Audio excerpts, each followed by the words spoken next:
சைலண்டாய் ஸ்டாலின் சம்பவம். வயிற்றில் நெருப்பை கட்டிக்கொண்டு கூட்டணி. திரைமறைவில் நடப்பதென்ன? 2026 சட்டமன்ற தேர்தலை முன்னிட்டு தமிழக அரசியல் களம் சூடுபிடித்துள்ள நிலையில், திராவிட முன்னேற்றக் கழகம் தலைமையிலான கூட்டணியில் தொகுதி பங்கீடு தொடர்பான பேச்சுவார்த்தைகள் சலசலப்புகளை உருவாக்கியுள்ளதாக தகவல் வெளியாகியுள்ளது. திமுக சார்பில் அதிகாரப்பூர்வ பேச்சுவார்த்தை குழு அமைக்காமல் ரகசிய முறையில் பேச்சுவார்த்தை நடைபெறுவது மற்றும் கூட்டணி கட்சிகளுக்கான தொகுதிகளை குறைக்கும் நிலைப்பாட்டை திமுக தரப்பில் எடுக்கப்பட்டிருப்பதாக கூறப்படுவதால் கூட்டணி கட்சிகளிடையே அதிருப்தி அதிகரித்துள்ளது. 2026 சட்டமன்ற தேர்தல் நெருங்கி வரும் நிலையில் தமிழக அரசியல் களம் வேகமாக மாறிக்கொண்டிருக்கிறது.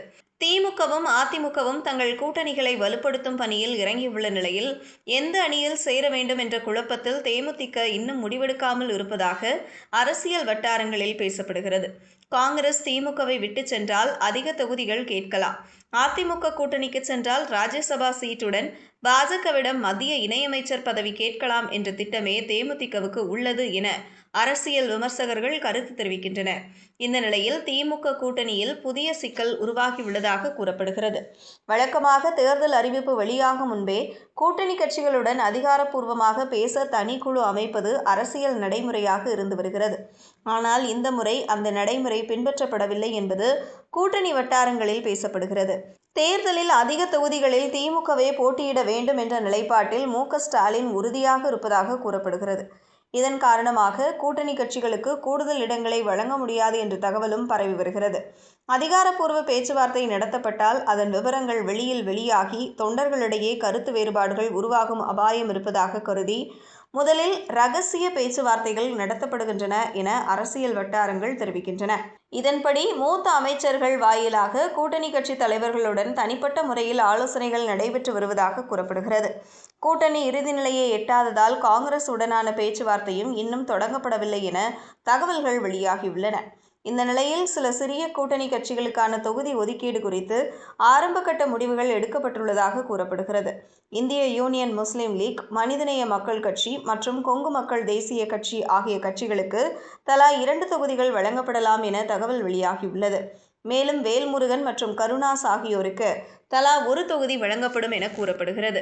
குறிப்பிட்ட தொகுதிகள் குறித்து மாற்றங்கள் கோரப்பட்டுள்ளன என்றும் அதிகாரப்பூர்வ அறிவிப்புக்கு பிறகே இறுதி ஒப்பந்தம் கையெழுத்தாகும் என அரசியல் வட்டாரங்கள் தெரிவிக்கின்றன.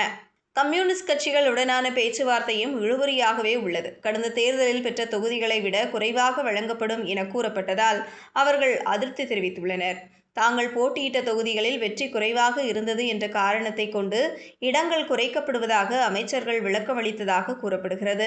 அதேபோல் மறுமலர்ச்சி திராவிட முன்னேற்றக் கழகம் உடனான பேச்சுவார்த்தையிலும் முடிவு எட்டப்படவில்லை. திமுக சின்னத்தில் போட்டியிட்டால் கூடுதல் தொகுதிகள் வழங்கப்படும், இல்லையெனில் குறைவான இடங்கள் மட்டுமே வழங்கப்படும் என தெரிவிக்கப்பட்டதாக கூறப்படுகிறது. இதற்கு மதிமுக தரப்பில் ஒப்புதல் கிடைக்காததால் பேச்சுவார்த்தை தொடர்ந்து நடைபெற்று வருகிறது. விடுதலை சிறுத்தைகள் கட்சி இரட்டை இலக்க தொகுதிகளை எதிர்பார்க்கும் நிலையில் அதற்கும் குறைவான இடங்கள் மட்டுமே வழங்கப்படும் என தெரிவிக்கப்பட்டுள்ளதாக தகவல்கள் வெளியாகியுள்ளன. இதனால் அக்கட்சியிலும் அதிருப்தி நிலவி வருவதாக அரசியல் வட்டாரங்கள் கூறுகின்றன. இந்த சூழ்நிலையில் கூட்டணி கட்சிகளின் அதிருப்தியை சமாளிக்க நேரடி ஆலோசனைகள் நடத்தப்படலாம் என தகவல்கள் தெரிவிக்கின்றன. அனைத்து கட்சிகளுடனும் தனித்தனியாக பேசி கருத்து வேறுபாடுகளை குறைக்கும் முயற்சிகள் மேற்கொள்ளப்படுகின்றன. அனைத்து பேச்சுவார்த்தைகளும் சுமூகமாக முடிவடைந்த பின்னரே அதிகாரப்பூர்வ பேச்சுவார்த்தை குழு அமைக்கப்படும் என கூறப்படுகிறது.